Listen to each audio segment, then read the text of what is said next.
김종현의 스포츠.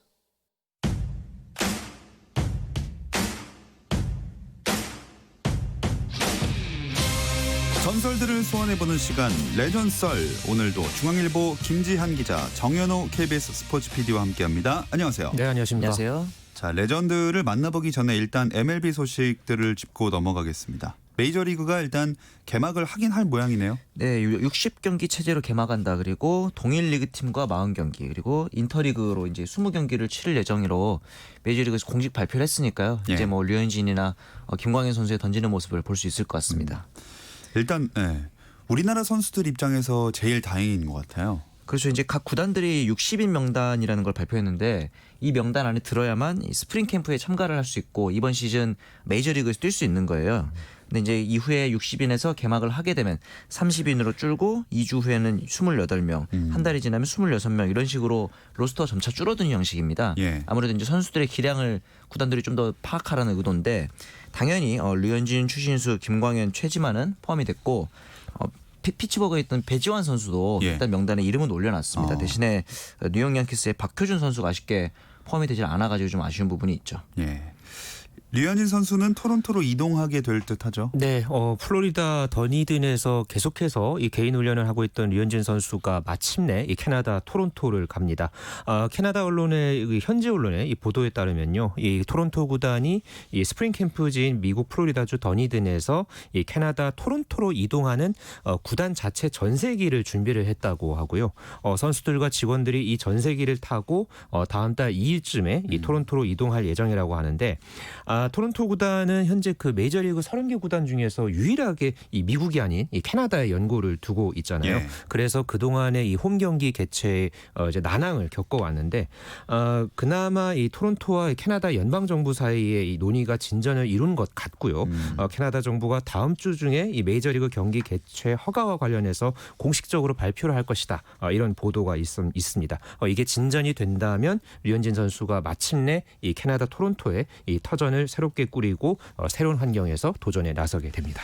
네, 또 코로나19 대응 지침이랑 2020 시즌에 달라진 규정도 발표가 됐죠. 좀 보다 보면 재밌는 게 있는데 일단 선수랑 감독들이 항의할 때도 예. 거리를 두고 항의해야 됩니다. 2m씩.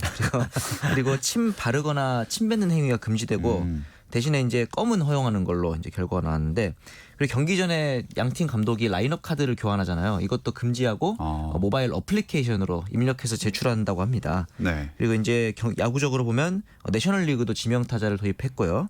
연장전에 들어가면 승부치기를 하게 됩니다. 그리고 이제 원포인트 릴리프 투수 교체 금지라고 해서 한 번 투수가 올라오면 최소한 3타자 이상을 상대해야 된다. 그런 규정도 이번에 새로 생겼습니다. 자, 차곡차곡 새 시즌 준비를 하고 있는 모양새인데 네. 근데 경기 출전을 포기하는 선수들도 이어지고 있네요. 네, 지금 이 코로나19 감염을 우려한 이 메이저리그 선수들의 리그 포기 선언이 최근 들어서 또 계속 속출하고 있는데요. 이 워싱턴 내셔널스의 내야수 이 라이언 짐머맨 그리고 투수 조 로스가 개인의 건강 그리고 안전상의 이유로 올 시즌을 포기를 했고요. 애리조나의 우완 투수 마이크 리크 그리고 콜로라도 로키스 외야수의 이안 데스몬드가 역시 이제 올 시즌 포기를 선언을 했는데 특히나 이 데스몬드 같은 경우에는 임신한 아내 그리고 지금 이 세상이 어떻게 돌아가는지에 대해서 많은 의문을 갖고 있는 4명의 어린 자녀들과 함께 지낼 필요가 있다. 이렇게 또 이유를 밝혔어요. 그리고 또 이 미네소타에 이 두 코치가 있는데 예. 이분들이 모두 그 나이가 60을 훨씬 넘어서 고령으로 인해서 이제 코로나19 감염의 고위험군에 속했다. 그런 이유로 이번 시즌을 함께 치르지 못한다는 그런 또 보도가 있었는데요. 아무래도 이 미국의 현지 이제 방역 상황이 개선되지 않은 그런 부분이 영향을 미친 것으로 보여지고 있습니다.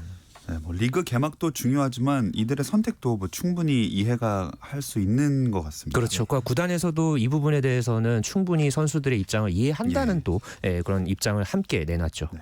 또 미국 언론이 강정호 선수랑 관련된 소식도 전했다면서요?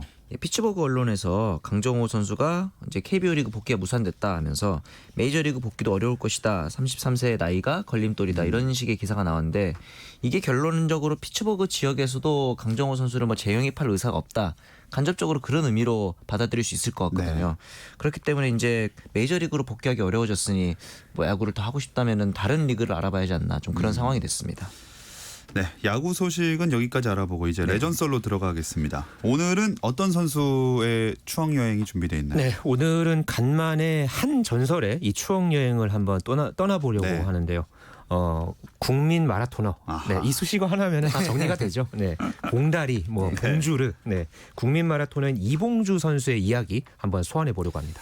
네, 아무래도 은퇴한 지가 그래도 조금 시간이 됐기 때문에 그 얼마나 현역 때 대단한 마라토너인지 모르는 사람들도 있을 수 있을 것 같아요, 이젠. 그렇죠. 이봉주 선수가 세운 이 한국 최고 기록이요. 이 2시간 7분 20초가 20년 전에 세워졌던 기록이에요. 예. 네, 이게 아직도 깨지지 않았고요. 특히나 제가 이런 자료를 한번 찾아봤는데 보통 이 마라톤을 한 번 뛰면은 이 칼로리 소모가 한 5,000kcal 정도 된다고 해요. 네. 그러면은 최소한 석 달 정도는 쉬어야 한다고 하거든요. 그런데 이봉주 선수는 마라토너로서 네. 20년 동안 41번이나 무려 완주를 했습니다. 그러니까 44번을 시도해서 41번을 완주를 했다. 거의 1년에 두 번을 예. 두 번꼴로 완주를 했다는 얘기인데 일반적인 그 전문 마라토너들조차도 20번 이상 뛰면은 뭐 잘 뛰었다 이런 얘기를 하거든요. 예, 그 정도의 곱하기이니까 이 정도면은 참 대단했다라고 볼 수 있고 뭐 이것뿐만 아니라 사실 이봉주 선수가 그때 나오는 대회가 TV 생중계로 자주 했던 그런 시절이었거든요. 예. 뭔가 그런 이봉주 선수에 대한 어떤 그 설렘을 그러니까 어떤 마라토너에 대해서 이렇게 설렘을 갖기가 사실 쉽지가 않은데 그만큼 정말 이 국민 마라토너라는 수식어가 참 어울렸던 그런 선수였죠. 자, 그때 볼 때만 해도 지금의 이런 예능에서 살찐 모습 상상조차 할 수 없었는데 네. 네, 참 세월이 야속한 것 같습니다. 그렇죠. 네. 보통 마라토너들이 그렇듯이 이봉주 선수도 중장거리 육상 선수로 시작을 했겠죠. 네, 처음에는 이 이봉주 선수가 이제 농업고등학교를 진학을 했어요. 그때 이제 농고로 진학하게 된 거는 아무래도 가정 형편이 워낙 어려워서 예. 이제 농사일을 하겠다고 마음을 먹고 여기 진학을 했는데 여기서 특별 활동으로 육상을 시작을 했어요. 그때는 이제 처음에는 중장거리 선수로 처음에 이제 시작을 했다가 육상이 이제 워낙 이제 내가 이제 앞으로 살 길이다 이렇게 생각을 하고 육상부를 찾아다녔다고 해요. 그래서 고등학교 3년 동안에 학교를 3번을 옮겼다고 전해지고 있고요. 그렇게 해서 인근의 삭교고등학교로 재입학을 했다가 이 팀도 해체가 돼서 마지막에 졸업을 한 것은 광천고등학교라는 곳에서 했고요. 워낙 익히 잘 알려져 있지만은 이봉주 선수 하면은 이 약점이라고 하는 게 이 평발과 짝발이라는 예. 얘기 많이 하잖아요. 양쪽 발의 크기가 한 4mm 정도 차이가 나서 그만큼 좀 피곤함도 워낙 컸을 텐데 이봉주 선수는 타고난 신체 조건은 나쁘더라도 마라톤은 노력이 90%를 차지하는 운동이다. 이렇게 생각을 하면서 이를 악물고 이것을 이겨냈다고 합니다. 그럼 마라토너로서 두각을 나타내기 시작한 건 언제쯤인가요? 주로 이제 91년도에 전국체전을 이제 이봉주 선수 우승했거든요. 네. 그리고 나서 이 마라톤 하면은 가장 유명한 정봉주 사단 코오롱에 입단을 하게 됩니다. 그래서 도쿄 국제 하프 마라톤에 나가서 한국 최고 기록을 다시 세우고요. 그리고 모두가 이제 바르셀로나 올림픽에 대한 기대를 좀 했을 텐데 이 중간에 넘어지는 좀 문제가 생겨가지고 바르셀로나 올림픽에는 나가지 못했죠. 예. 그러면서 대신에 동갑이자 라이벌이자 친구인 이 황영조 선수가 또 금메달을 따내죠. 그러면서 이후에 애틀란타 올림픽에서 또 은메달을 이봉주 선수가 따냈는데 이 두 선수가 동갑인데 애틀란타 올림픽 이봉주 선수 경기 때 중계를 황영조 선수가 하게 됩니다.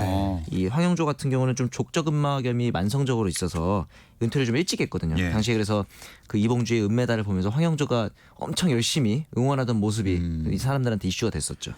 네, 말씀하신 대로 황영조 선수는 좀 일찍 은퇴한 반면에 이봉주 선수는 선수 생활을 굉장히 길게 했잖아요. 그렇죠. 이 이봉주 선수 하면은 뭐 아까도 제가 뭐 노력에 대한 이제 이야기를 언급을 해드렸듯이 대부분, 그러니까는 본인 스스로도 자신의 선수 생활의 대부분을 이렇게 할 수 있었던 것은 노력 덕분이었다. 이렇게 이야기를 했었어요. 예전에 했던 인터뷰 내용을 잠깐 제가 소개를 해드리면 내가 아무리 힘들고 투덜거려봤자 나아질 것도 없고 아무것도 남는 게 없으니까 힘들더라도 그것조차 받아들이는 것이다. 라고 얘기하면서 우승하는 모습도 상상하고 기록을 깨야겠다는 의지를 불태우면 그 순간의 고통을 잊는다. 이런 이야기를 했어요. 이런 얘기를 보면은 요즘 좀 많이 힘겨워하는 이 청년들한테도 전하는 메시지 같은 그런 느낌도 있는데 그만큼 이봉주 선수의 그런 어떤 꾸준함, 그 꾸준함을 위해서 정말 피나는 그런 어떤 노력 이런 부분들 덕분에 20년이라는 정말 긴 시간 동안 이 마라토너로서 활동을 할 수 있었습니다. 근데 그게 반대로 얘기하면 황영조가 천재다 이렇게 볼 수도 있거든요. 왜냐하면은 황영조 같은 경우는 아버지가 어부고 어머니가 해녀라서 네. 선천적으로 심폐주구력이 뛰어났다 그래요. 그래서 나중에 이봉주 선수의 인터뷰에 따르면은 황영조의 그 심장이 부러웠다. 미치도록 갖고 싶었다. 심장을 가진다고. 무섭네요. 굉장히 유명한 말이었죠 이게. 그 정도로 정말 황영조 선수의 첫 뛰고 약간은 가려져 있는 그런 아쉬움도 좀 있었죠. 이게 나이가 그러니까 그 생년이 같다는 건 저도 몰랐던 게 왜냐하면 세대가 다르다고 생각을 대부분 했거든요. 그렇게 생각해요. 그렇게 많이 생각하죠. 네. 네, 어쨌든 이봉주 선수는 좀 뒤늦게 이제 주목을 더 받기 시작했다는 얘기인데 네. 어떤 과정을 통해서 올림픽 메달리스트가 됐는지 잠시 쉬었다 와서 이야기 나눠보겠습니다.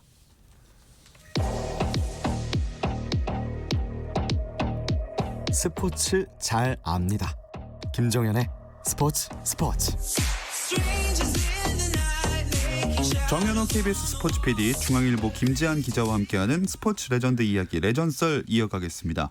이봉주 선수가 이제 황영조 선수의 그늘에서 딱 벗어난 건 언제쯤부터인가요? 그때 사실 뭐 황영조, 이봉주 외에도 우리나라 이 마라토너들을 보면요, 뭐 네. 김재룡, 뭐 김환기, 네. 네, 아마 이 추억의 어떤 이름으로 이제 떠올려지는 네. 이 마라토너들이 아주 그 실력이 좋은 그런 마라토너들이 정말 많았던 그런 시절이었어요. 네. 그래서 이봉주 선수가 90년에 이 전국체육대회 때 이제 은메달을 따면서 이제 두각을 드러내기 시작을 했지만은 그때는 당시에 황영조 선수의 그늘에 좀 상대적으로 이제 가려져 있었었고 그러다가 이제 바르셀로나 올림픽 선발전 때 그때 좀 이봉주 선수 개인적으로는 참 이 고비였다고 해요. 네, 그때 뭐 발을 다쳐서 달릴 수도 없어가지고 뭐 공부하면서 뭐 꾹꾹 참으면서 버텼다 뭐 이런 또 얘기도 이제 회자가 됐는데 워낙에 이 승부근성이 그래도 이봉주 선수가 뛰어났기 때문에 이제 그 뒤에 마음을 다 잡아서 힘든 훈련을 이겨냈고 오히려 황영조라는 그런 좋은 동료가 있었기에 자신도 있었다 하면서 황영조와의 어떤 경쟁에 대해서 고맙다는 또 그런 말을 훗날에 하기도 했었습니다. 네.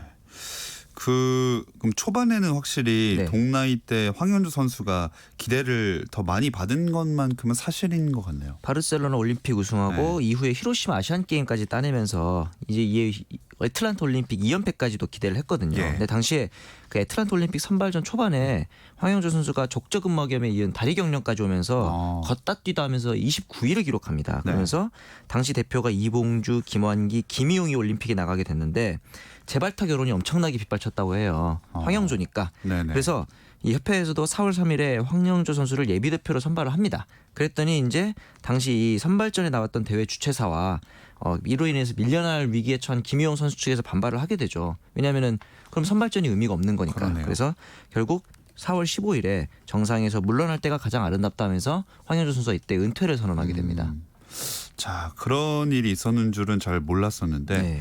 이렇게 좀 복잡하고 많이 꼬인 상황에서 마라톤을 살려낸 게 이봉주 선수라는 거죠. 그렇죠. 그때 이제 그런 일이 있고 나서 이봉주 선수가 그래도 그때 산발전 1위로 네. 이렇게 이제 나서게 됐고 그때 이후에 이 정봉수 사단의 어떻게 보면은 정말 이 지옥의 훈련, 이 혹독한 이 맞아요. 훈련을 잘 견뎌내고 출전했던 게 이제 애틀랜타 올림픽이었거든요. 네. 여기서 이제 이봉주 선수가 이 금메달을 딴 이 남아프리카 공화국의 이 조시아 투관이라는 선수가 있는데 이때 이 세 명의 선수가 이제 동메달을 딴 이 케냐의 와이나이나 선수라는 이제 마라토너가 있는데 예. 이 세 명이서 마지막까지 정말 치열한 이 경쟁을 펼쳐졌어요. 네, 그때 이 올림픽 마라톤 역사상 최단 격차로 3초 차 아쉽게 이제 은메달을 땄던 이봉주 선수였는데 그래도 같이 그때 레이스를 마친 다음에 금메달을 딴 투관이와 또 이봉주 선수가 함께 이 트랙을 돌면서 기뻐하는 모습. 제 기억에는 그때 이봉주 선수가 그 우산에 이 태극기를 걸어가지고 맞아요. 이렇게 세레모니했던 그런 모습이 예. 제가 기억이 나거든요. 그래서 그때 이 은메달을 따고 나서도 뭔가 이렇게 기뻐할 수 있다는 또 이 새로운 또 어떤 그 트렌드를 또 보여줬다는 점에서 또 의미가 굉장히 커졌습니다. 와, 근데 3초 차면은 마라톤이니까 마지막에 어떻게 쥐어짜면 따라잡을 수 있을 것도 같은데 그게 안 되나 봐요. 그동안 2시간 넘게 뛰어왔기 때문에 그 3초가 안 나오는 거겠죠. 아. 심지어 그 이봉주 선수는 이후에 열렸던 후쿠오카 국제 마라톤에서 우승하는데 당시 2위 선수랑 2초 차였어요. 아. 그래서 제가 어린 나이 그걸 보면서 네네. 야, 마라톤이라는 종목은 마지막에 1, 2초 차로 승부가 갈리는 스포츠구나. 근데 나중에 보니까 또 그렇진 않더라고요. 네. 네. 근데 그때 그 애틀랜타 올림픽이 제가 정말 처음부터 끝까지 봤던 첫 올림픽이었거든요. 아. 그래서 그때 이 올림픽 마라톤 같은 경우에는 제가 휴가를 가서 그 말리포 해수욕장에서 제가 라디오를 들으면서 예, 어.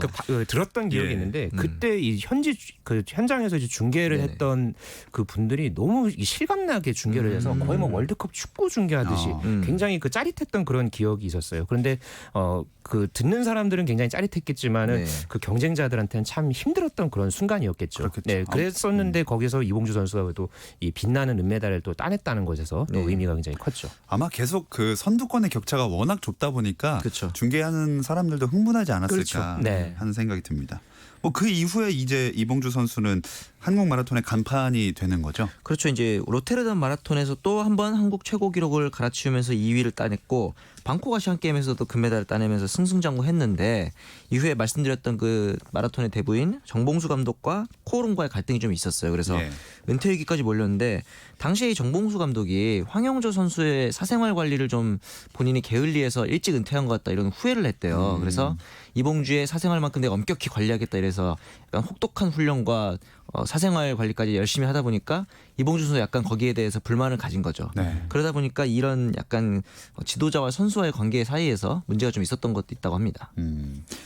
그 시드니 올림픽도 나가는데 거기선 레이스 도중에 넘어지는 일도 있었다면서요. 네, 앞서서 그때 이봉주 선수가 2000년 2월이었죠. 도쿄 마라톤에서 2시간 7분 20초. 이때 이 기록이 아직까지 깨지지 않고 있는 이 마라톤 한국 최고 기록이에요. 네.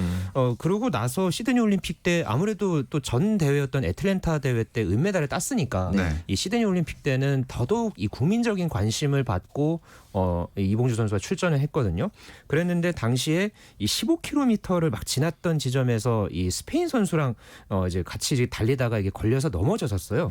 그래서 이제 손바닥이 찢어지고 당시에 엉덩이와 머리에 타박상까지 입은 예. 그런 상황에서 레이스를 치러가지고 24위로 마무리를 해서 그때 끝난 뒤에 정말 엄청난 비판과 비난이 쏟아졌거든요. 이봉주는 이제 끝났다. 뭐 이런 이야기도 듣고 했었는데 묵묵하게 훈련으로 버텼고 그 뒤에 이제 곧장 이 후쿠오카 마라톤 대회를 또 준비하고 그런 또 과정이 있었죠. 네. 그러고 나서 이제 이 부분은 저도 기억 속에 있습니다. 네. 보스턴 마라톤 우승 그렇죠. 아닙니까? 그렇죠. 2001년도에 이제 우승을 했는데 보스턴 마라톤 당연히 처음 우승일 줄 알았더니 한국인 우승자가 또 있었습니다. 아, 그래요? 심지어 그 한국 전쟁 때였던 1950년에 함기용 선생님이 이제 이어서 51년 만에 우승을 또 차지했는데 그 전까지 케냐에서 이 보스턴 마라톤 우승자가 10년 연속 나오고 있었답니다. 네. 그래서 케냐의 11연패를 저지한 우승이기도 했는데 이어서 또 부산 아시안 게임에서 내년에 또 우승을 하면서 아시안 게임 2연패 또 이제 순항하다가 또 하필 또 발바닥 부상이 찾아왔어요. 예. 그러면서 또 슬럼프가 왔는데 이에서 2007년에 다시 서울 국제 마라톤에서 우승을 하면서 지금 이 부침이 많잖아요. 올라갔다 내려갔다. 그래서 한때 이봉주 선수 별명이 하나 또 추가됐었죠. 오뚜기라고. 아, 맞아요. 이때 이제 막 애국가에도 나오고 그랬었는데 아무튼 그때 대단했죠. 그렇죠. 네, 이 보스턴 마라톤 대회는 이봉주 선수 개인적으로도 굉장히 참 의미가 컸던 그런 대회였거든요. 아무래도 그 전년도에 시드니 올림픽에서 실패를 했던 그런 경험도 있었고요. 그리고 아까 이제 정현호 PD가 2007년 이 서울 국제 마라톤 이 얘기를 해주셨는데 네. 이때는 사실 또 이봉주 선수가 나이가 37살이었어요. 예. 굉장히 참 이 많은 나이였거든요. 네. 그럼에도 그때 이 케냐 선수랑 마지막까지 경합을 하다가 마지막에 이제 역전을 해서 우승을 차지했었어요. 그래서 더더욱 어떻게 보면은 이 정말 적지 않은 나이에 이 케냐 선수랑 경합을 해서 마지막에 역전 우승을 거둔 이런 스토리가 다 더해져서 네. 이 오뚜기라는 그 별명도 더더욱 이 빛이 났던 그런 순간으로 기억이 됩니다. 네. 사실 뭐 올림픽을 4번이나 출전한다는 게 네. 어느 종목이든 어려운 일이잖아요. 그렇죠. 그런데 그것도 이제 사실 올림픽에서 은메달 정도면은 선수로서 할 만큼 한 거고 목표를 이룬 건데 네. 그 이후에 무려 3번을 더 나가죠. 이제 2000년, 2004년, 2008년까지 나가는데 그냥 종목도 아니고 마라톤을 그렇죠. 3번씩이나 더 준비하는 것 자체가 좀 대단하다고 봅니다. 몇 세의 나이로 은퇴를 하게 되는 건가요? 우리 나이 40에 2009년 전국체전에서 은퇴를 했고요. 예. 이때 그 이제 충남 대표로 출전을 했는데 마무리도 금메달이었습니다. 네, 사실 그러니까 90년에 전국체전에서 은메달을 따면서 네. 그때 이제 처음 데뷔를 했었고요. 마지막을 또 이 처음 데뷔했던 전국체전에서 또 마무리를 하면서 그것도 2위 선수랑 2분 17초 차. 네, 아주 오, 큰 많이 차이로 차이 나네. 네, 이제 그 결승선을 통과하면서 아주 화려하게 은퇴를 마무리했죠. 네, 은퇴를 화려하게 했다라는 의미로 참 기억되는 것도 좋지만 네. 하지만 또 달리 말하면 그 외에 그 다른- 이후에 우리가 떠올리는 마라토너가 없는 걸 보면 이 기대주가 좀 많이 등장하지 않는다는 얘기 아닙니까? 네, 뭐 선수층도 많이 옅어졌고 저변도 어려워졌죠. 그러면서 오히려 세계 수준과 격차가 커지고 있는 거는 분명한 현실이고요. 네. 네. 특히나 이 지난 그 2016년 리우 올림픽 때 같은 경우에는 우리나라의 마라토너 이제 2명이 나갔는데 이때 그 일본 개그맨 출신의 그 캄보디아 선수에게도 밀렸다는 네. 또 거기에 대한 또 여러 가지 비판과 조롱도 이어졌던 우리 마라톤이었는데요. 그렇죠. 뭐 최근에 오주환, 그러니까 이제 그 케냐의 그 에루페 선수를 이제 에루페가 이제 귀화를 해서 네. 이제 오주환이라는 이름으로 뛰는 이 선수가 새로운 활력을 한번 이제 모색해 보겠다 이런 상황이기는 합니다만은 또 지금 도쿄올림픽이 연기가 됐잖아요. 네. 그래서 좀 변수 이런 부분들 때문에 어떻게 또 앞으로 좋아질지는 좀 두고 볼 일입니다.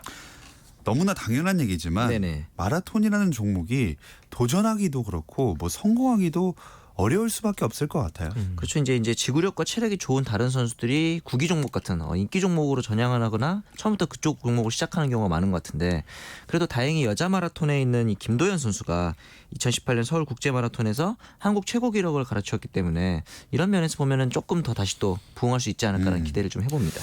네, 앞으로 꼭 다시 마라톤이 살아났으면 좋겠다는 바람이고요.